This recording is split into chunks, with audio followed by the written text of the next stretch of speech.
Assalamualaikum warahmatullahi wabarakatuh. Alhamdulillah, alhamdulillahilladzi ja'ala ramadana syahras siyam wa aujabana naharahu as-siyam wa alzamahu lailahu al-qiyam. Ashhadu an la ilaha illallah wahdahu la syarika lah dzul jalali wal ikram wa ashhadu anna sayyidana Muhammadan abduhu wa rasuluhu khairul bashari wal anam. Wassalatu wassalamu ala rasulihi wa ala alihi wa ashabihi wa man tabi'ahum ila akhiril ayyam, amma ba'd.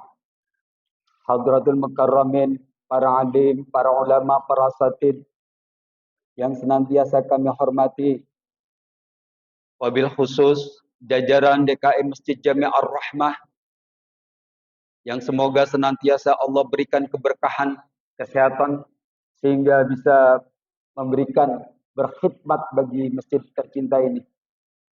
Jamaah salat tarawih dan salat isya yang mudah-mudahan dimuliakan oleh Allah Subhanahu wa taala. Pada malam ini, malam ke-17, yakni menurut jumhur ulama disepakati sebagai malam nuzulul Quran. Namun izinkan saya tidak menyampaikan mengenai masalah nuzulul Quran. Jamaah sekalian, jika ada satu pertanyaan kepada kita, apakah menjalankan ibadah puasa Ramadan itu mudah?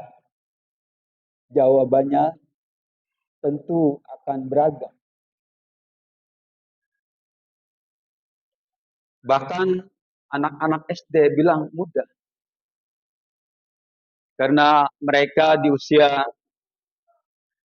kelas 4 SD sampai kelas 5 SD, insya Allah rata-rata puasa full. Di bawahnya setengah hari dan dilanjutkan. Benar, puasa, menjalankan ibadah puasa dibilang mudah jika hanya menahan lapar dan haus. Arti puasa dalam bahasa Arab al-imsak, mengendalikan. Sebagaimana dalam pengertian bahasa Indonesia, mengendalikan berarti hanya mengendalikan. Makan tidak perlu berhenti, hanya dikendalikan sore dan sahur. Malam selebihnya boleh sekenyangnya. Pasti banyak yang setuju. Jika hanya menahan lapar dan haus, maka ibadah puasa itu mudah adanya. Tapi puasa itu nyata-nyatanya sebagaimana diklaim oleh baginda Nabi Sallallahu Alaihi Wasallam, nahnu narji'u min jihadil asghar ila jihadil akbar. Ketika perang Badar, selesai perang Badar yang dilaksanakan pada bulan puasa, di sana Nabi bersabda, kita telah kembali dari jihad kecil kepada jihad yang besar. Apa itu ya Rasul? Jihadun nafs. Adalah berjihad melawan diri kita sendiri. Dan itu tentu berat. Mengendalikan bukan hanya mengendalikan soal makan dan minum dan makan. Bahkan di hadis lain, baginda Sallallahu Alaihi Wasallam menyampaikan, kam min sha'imin laysa lahu min siyamihi illa al-ju' wal 'atas. Berapa banyak orang yang berpuasa tidak mendapatkan apapun kecuali lapar dan haus. Itu artinya puasa ini benar-benar berat. Puasa terjadi pada saat kita sholat. Sholat kita puasa. Selama kita sholat, tidak boleh ada makanan yang masuk. Tapi puasa di bulan Ramadan juga ada larangan-larangan yang ada di dalam haji. Wala fusuqa wala jidala. Dan itu selama dari mulai terbit fajar sampai maghrib. Bukan hanya menahan lapar, tapi mengendalikan terutama panca indera. Mulut. Bagi laki-laki lebih mudah mungkin. Tapi bagi ibu-ibu mulut ini, Masya Allah. Mengendalikannya susah benar. Dua ibu-ibu ketemu bisa satu pasar kayak ramai. Heboh. Jaga mulut. Jaga hidung. Jaga telinga. Jaga mata. Mata ini buat ibu-ibu nggak berbahaya. Tapi buat bapak-bapak amat berbahaya. Dan itu susah dikendalikan bagi yang tidak berlatih. Ini yang susah. Mengendalikan panca indera. Agar tetap terhindar dari perbuatan-perbuatan yang diharamkan oleh Allah Subhanahu wa taala. Selanjutnya puasa kullal jawarih, seluruh anggota badan, tangan kita, kaki kita, badan kita harus difokuskan minimal untuk menghindari perbuatan-perbuatan yang dilarang oleh Allah. Itu sebabnya dalam hadis qudsinya Allah Subhanahu wa taala menyatakan as-siyamu li wa ana ajzi bih. Puasa itu urusanku, untukku. Yang pertama ini artinya lam lil goyah, untukku. Padahal sholat juga lillahi ta'ala. Wudu lillahi ta'ala. Semuanya lillahi ta'ala. Tapi konsekuensi puasa ini urusanku. Karena itu puasa memang susah. Ada orang-orang yang sahur keluar rumah makan, pulang lagi terasa lemas. Seolah-olah puasa. Mungkin dari kita, anak-anak kita, sahur bareng, keluar rumah, kita tidak bisa menjaganya.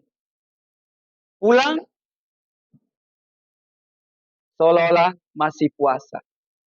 Itu tentu urusannya panjang. Itu baru soal menahan atau mengendalikan lapar dan haus. Belum lagi anggota badan dan sebagainya. Wa ana adzibih. Oleh karena itu, aku yang akan menilai puasa itu dan membalasnya. Kiai Mustafa Bisri mengutip bahwa puasa dalam bahasa Sanskerta itu berasal dari kata upawasa. Naik mendekati sang kuasa yang maha kuasa. Maka terjemahan saya kutip dari seorang kiai, Kiai Abdul Hanan. Beliau adalah anggota lembaga dakwah Nahdlatul Ulama wilayah Jakarta Barat. Bahwa asyamu li di sana lam litamlik atau lam lil milki. Puasa itu milikku kata Allah. Dalam artian Allah itu mukhalafatun lil hawadisi, berbeda dengan makhluknya. Salah satu yang berbeda dari zat yang maha kuasa adalah tidak makan dan tidak minum. Artinya apa? Kita diwajibkan puasa karena kasih sayang Allah. Allah memberi fasilitas atas dirinya. Fasilitas yang dia miliki yaitu tidak makan, tidak minum untuk dinikmati kaum muslimin. Tujuannya la'allakum tattaqun. Al-istighna anisyai. agar manusia tidak terlalu butuh dengan segala sesuatu yang ada.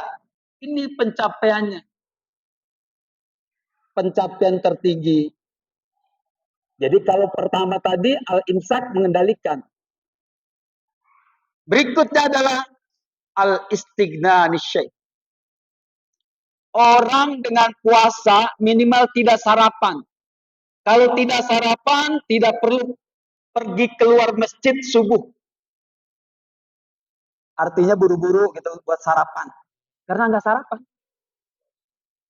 Kalau Bapak nggak puasa, habis subuh boleh buru-buru pulang. Karena ada sarapan. Berangkat kerja. Tapi kalau berpuasa, Bapak langsung itikaf, pulang ke rumah, salin baju, berangkat tanpa sarapan. Itu salah satunya. Kedua, di waktu duhur. Kalau biasanya Bapak butuh makan, mencari makan, butuh waktu 1 jam, maka dengan tanpa makan, Bapak bisa langsung masuk masjid atau musola untuk berzikir ataupun menunaikan ibadah. Jadi kita tidak terikat oleh sesuatu. Itu pencapaian tingkat tingginya. Itu wajar, karena itu Allah menyatakan la'allakum tattaqun, agar kalian mencapai derajat takwa. Dan derajat takwalah orang yang paling mulia di sisi Allah Subhanahu wa taala. Maka kalau seandainya kita sudah pada tingkat ini, kalau kita masih merasa butuh dengan sesuatu, masih serakah tentang soal rezeki, masih hawak, masih pelit, itu perlu koreksi bahwa standar puasa kita masih belum berubah. Jadi kita naikkan. Oleh sebab itu, di ujungnya puasa, Allah syariatkan zakatul fitrah. Zakatul fitrah ini zakat badan. Sementara puasa untuk zakat nafsu, jiwa. Jadi pembersihan jiwa dengan puasa, pembersihan badan dengan zakat fitrah.